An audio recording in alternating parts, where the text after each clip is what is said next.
হুজুর যাকে ফলো করে মোহাম্মদের চরিত্রের চেয়ে কিন্তু হুজুরের চরিত্র ভালো। এটাই বলবো জুনায়েদ বাবুনগরের চরিত্র, জুনায়েদ বাবুনগরের চরিত্র অবশ্যই নবী মোহাম্মদের চরিত্রের চেয়ে ভালো। এখন বাবুনগরে যদি চিন্তা করে যে আচ্ছা নবী মোহাম্মদ তো এই কাজগুলো করেছেন, আমি তো তার চেয়ে অন্তত এই দিক দিয়ে ভালো, আমি তো সেটা করছি না, তাহলে আমি কি ওনার চেয়ে ভালো হয়ে গেলাম? তখন কিন্তু বাবুনগরের মনের মধ্যে আসে না না না, শয়তান ধোঁকা দিচ্ছে আমাকে, আমি কখনো নবীর চেয়ে ভালো না, আমি কখনো নবীর চেয়ে ভালো না।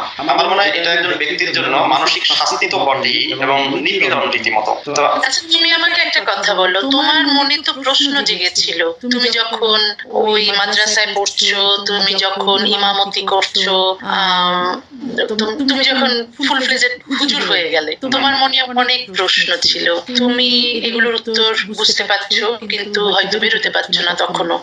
এইরকম কি অন্য মাওলানা মুফতি এদের ভেতরে তো প্রশ্ন জাগে, তুমি ওদের সঙ্গে কথা বলে দেখেছো যে ওরা শেয়ার করছে?